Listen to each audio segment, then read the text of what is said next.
Hello' friends, সকলোকে নমস্কাৰ জনাইছোঁ। আজি আলোচনা কৰিম ভাৰতবৰ্ষৰ ৰোডছ কমিউনিকেশ্যনৰ বিষয়ে। ভাৰতবৰ্ষৰ ৰোডছসমূহক কেনেকৈ কেটেগৰাইজ কৰা হৈছে, ইয়াৰ কোৱালিটি কোৱান্টিটি সকলো আলোচনা কৰা হ'ব। আপোনালোকে এনলৈকে ভিডিঅ'টো চাই থাকিব।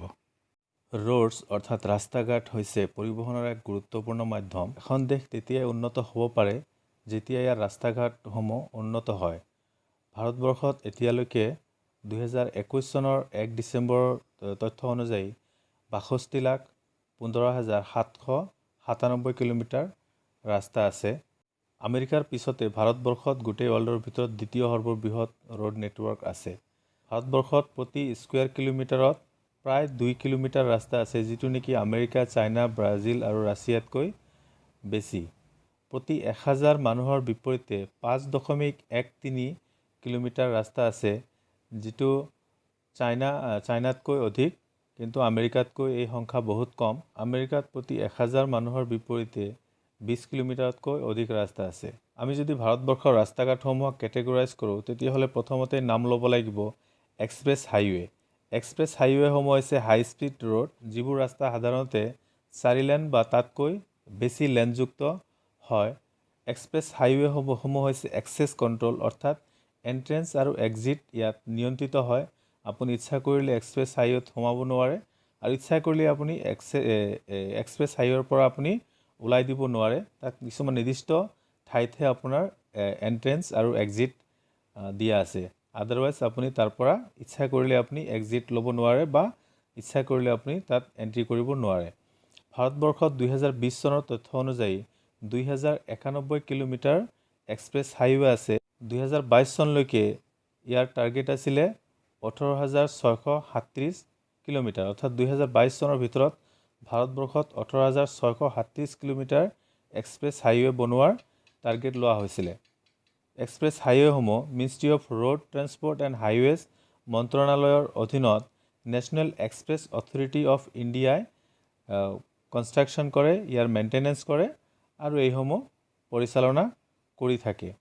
পোনপ্ৰথমে ভাৰতবৰ্ষত 2001 চনৰ জানুৱাৰী মাহত এক্সপ্ৰেছ হাইৱে মুকলি কৰা হয়, যিটোৰ নাম হ'ল দিল্লী নয়ডা ডিৰেক্ট ফ্লাইৱে' বা চমুকৈ ইয়াক DND ফ্লাইৱে' বুলিও কোৱা হয়, যিটো আছিলে ভাৰতবৰ্ষৰ ভিতৰত প্ৰথম 8 লেনযুক্ত এক্সপ্ৰেছ হাইৱে'। এই দিল্লী নয়ডা ডিৰেক্ট ফ্লাইৱে' সংযোগ কৰিছিলে দিল্লীৰ লগত উত্তৰ প্ৰদেশৰ নয়ডা চহৰখনক। দ্বিতীয়তে 2002 চনত মুকলি কৰা হয় মুম্বাই পুনে এক্সপ্ৰেছৱে', যিটো মহাৰাষ্ট্ৰৰ মুম্বাই আৰু পুনে চিটিক সংযোগ কৰে, আৰু ই আছিলে ভাৰতবৰ্ষৰ ভিতৰত প্ৰথম 6 লেনযুক্ত ৰাস্তা। ইয়াৰ পিছত 2012 চনৰ 9 আগষ্টত মুকলি কৰা হয় যমুনা এক্সপ্ৰেছৱে'। 2016 চনত মুকলি কৰা হয় আগ্ৰা লক্ষ্ণৌ এক্সপ্ৰেছৱে'। ইয়াৰ উপৰি কিছুমান এক্সপ্ৰেছৱে' এতিয়া নিৰ্মাণৰত অৱস্থাত আছে, নাইবা ইয়াৰ কাম সম্পূৰ্ণ হৈছে। তেনেকুৱা কিছুমান এক্সপ্ৰেছৱে' হ'ল Mumbai Nagpur expressway', Chennai Bangalore expressway', Chennai Salem expressway', Delhi Jaipur expressway', Lucknow Kanpur expressway', Ganga expressway'. এক্সপ্ৰেছৱে'ৰ উপৰি বাকী যিসমূহ নেশ্যনেল হাইৱেজ আছে, এই নেশ্যনেল হাইৱেসমূহে ভাৰতবৰ্ষৰ বিভিন্ন চিটিসমূহক সংযোগ কৰিছে, আৰু নেশ্যনেল হাইৱেসমূহ সাধাৰণতে প্ৰিমিয়াম কোৱালিটিৰ হৈ থাকে।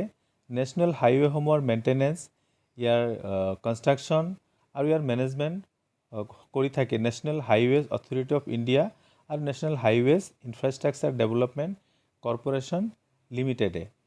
নেশ্যনেল হাইৱেজ ডেভেলপমেণ্ট প্ৰজেক্ট চমুকৈ NHDPয়ে নেশ্যনেল হাইৱেসমূহক 5টা ফেজত কনষ্ট্ৰাকশ্যন কৰিছিলে, কিন্তু 2018 চনত যি ভাৰত চৰকাৰৰ যি ফ্লেগশ্বিপ প্ৰজেক্ট ভাৰতমালা, এই ভাৰতমালাই 2018 চনৰ পৰা হাইৱেসমূহৰ কনষ্ট্ৰাকশ্যন কৰি আছে। ইয়াৰ মেনেজমেণ্ট আৰু ইয়াৰ মেইনটেনেঞ্চৰ দায়িত্বও ভাৰতমালাৰ প্ৰজেক্টৰ জৰিয়তে কৰা হৈ আছে। নেশ্যনেল হাইৱেসমূহৰ ভিতৰত যদি আমি চাবলৈ যাওঁ, যে ইম্পৰ্টেণ্ট নেশ্যনেল হাইৱেসমূহ আছে, পোনতে নাম ল'ব লাগিব the golden quadrilateral. The golden quadrilateral হৈছে এটা হাইৱে নেটৱৰ্ক হয়। ই ভাৰতবৰ্ষৰ প্ৰধান যি 4টা মেট্ৰপলিটান চিটি আছে, নিউ দিল্লী, কলকাতা, মুম্বাই, চেন্নাই, এই 4টা মেট্ৰপলিটান চিটিক সংযোগ কৰিছে। আৰু এই 4টা মেট্ৰপলিটান চিটিক সংযোগ কৰাৰ পিছত ই এটা চতুৰ্ভুজৰ আকৃতি ধাৰণ কৰিছে, যাৰ বাবে ইয়াক সোণালী চতুৰ্ভুজ বা গল্ডেন কোৱাড্ৰিলেটাৰেল বুলি কোৱা হয়। এই গল্ডেন কোৱাড্ৰিলেটাৰৰ দৈৰ্ঘ্য হৈছে 846 কিলোমিটাৰ, যিটো হৈছে ভাৰতবৰ্ষৰ ভিতৰত দীৰ্ঘতম হাইৱে প্ৰজেক্ট। গোল্ডেন কোৱাড্ৰিলেটৰৰ পিছতে গুৰুত্বপূৰ্ণ হাইৱেসমূহ হ'ল নৰ্থ চাউথ কৰিডৰ আৰু east west corridor. North south কৰিডৰে ভাৰতবৰ্ষৰ একেবাৰে উত্তৰ প্ৰান্তৰ পৰা আৰম্ভ কৰি ভাৰতবৰ্ষৰ একেবাৰে সোঁমাজেৰে প্ৰধান চিটিসমূহক কানেক্ট কৰি একেবাৰে ভাৰতবৰ্ষৰ দক্ষিণ প্ৰান্তলৈকে গৈছে। একেবাৰে উত্তৰ প্ৰান্তত কাশ্মীৰৰ শ্ৰীনগৰৰ পৰা আৰম্ভ কৰি একেবাৰে দক্ষিণ প্ৰান্তত কেৰেলাৰ কোচিক এই নৰ্থ চাউথ কৰিডৰে সংযোগ কৰিছে। ইয়াৰ মুঠ দৈৰ্ঘ্য হৈছে 4000 কিলোমিটাৰ। আনহাতে ইষ্ট ৱেষ্ট কৰিডৰে ঠিক তেনেদৰে ভাৰতবৰ্ষৰ একেবাৰে পশ্চিম প্ৰান্তৰ পৰা আৰম্ভ কৰি ভাৰতবৰ্ষৰ মাজেৰে মুখ্য যি চিটিসমূহ আছে, মেজৰ চিটিসমূহ, এই চিটিসমূহক সংযোগ কৰি একেবাৰে ভাৰতবৰ্ষৰ পূব প্ৰান্তত ই শেষ হৈছে। পশ্চিম প্ৰান্তৰ গুজৰাটৰ পোৰবন্দৰৰ পৰা আৰম্ভ হৈছে এই ইষ্ট ৱেষ্ট কৰিডৰ আৰু পূব প্ৰান্তত অসমৰ শিলচৰত আহি এই ইষ্ট ৱেষ্ট কৰিডৰ শেষ হৈছে। ইয়াৰ দৈৰ্ঘ্য হৈছে 3300 কিলোমিটাৰ। হাইৱেৰ পিছতে আহে ষ্টেট হাইৱে। ষ্টেট হাইৱেসমূহে সাধাৰণতে ৰাজ্য এখনৰ যি প্ৰধান চিটিসমূহ আছে সেই চিটিসমূহক সংযোগ কৰে। ষ্টেট হাইৱেসমূহ নিৰ্মাণ কৰে ৰাজ্য চৰকাৰৰ যি পাব্লিক ৱৰ্কছ ডিপাৰ্টমেণ্ট আছে, এই পাব্লিক ৱৰ্কছ ডিপাৰ্টমেণ্ট অৰ্থাৎ PWDয়ে ই ভাৰতমালা প্ৰজেক্টৰ পৰা সম্পূৰ্ণ পৃথক। ষ্টেট হাইৱেসমূহৰ কনষ্ট্ৰাকশ্যন, মেনেজমেণ্ট আৰু মেইনটেনেন্স ৰাজ্য চৰকাৰসমূহে কৰি থাকে। 2020 চনৰ তথ্য অনুসৰি ভাৰতবৰ্ষৰ ভিতৰত মহাৰাষ্ট্ৰতে আটাইতকৈ বেছি ষ্টেট হাইৱে আছে। ইয়াৰ পিছতে আহে কৰ্ণাটক, গুজৰাট, ৰাজস্থান আৰু তামিলনাডুৰ নাম। ষ্টেট হাইৱেৰ পিছত আহে ডিষ্ট্ৰিক্ট ৰোডছ। ডিষ্ট্ৰিক্ট ৰোডসমূহ এখন জিলাৰ ভিতৰত যি প্ৰধান অঞ্চলসমূহ আছে, ঠাইসমূহ আছে, সেই ঠাইসমূহক সংযোগ কৰে। ডিষ্ট্ৰিক্ট ৰোডসমূহ ৰাজ্য চৰকাৰে বনায়। ৰাজ্য চৰকাৰৰ যি পাব্লিক ৱৰ্কছ ডিপাৰ্টমেণ্ট অৰ্থাৎ PWD আছে, PWD বনায়। ইয়াৰ উপৰি জিলা পৰিষদসমূহে ডিষ্ট্ৰিক্ট ৰোডসমূহ বনায়। ইয়াৰ পিছত আহে বৰ্ডাৰ ৰোডছসমূহ। ভাৰতবৰ্ষৰ উত্তৰ আৰু উত্তৰ পূব প্ৰান্তৰ যি বৰ্ডাৰ আছে, এই বৰ্ডাৰসমূহৰ কাষেৰে যি টেকটিকেল ৰোড বনোৱা হৈছে, সেই ৰোডসমূহক বৰ্ডাৰ ৰোডছ বুলি কোৱা হয়। এই বৰ্ডাৰ ৰোডছসমূহ নিৰ্মাণ কৰে ভাৰতবৰ্ষৰ যি বৰ্ডাৰ ৰোডছ অৰ্গেনাইজেশ্যন আছে, চমুকৈ BRO, এই BROই বৰ্ডাৰ ৰোডছসমূহ নিৰ্মাণ কৰে। 1904 চনত ভাৰত চৰকাৰে বৰ্ডাৰ ৰোডছ অৰ্গেনাইজেশ্যনটো গঠন কৰিছিলে। শেষত ৰুৰেল ৰোডছ অৰ্থাৎ গ্ৰাম্য ৰাস্তাসমূহে একেবাৰে ৰিম'ট অঞ্চলসমূহক সংযোগ কৰিছে।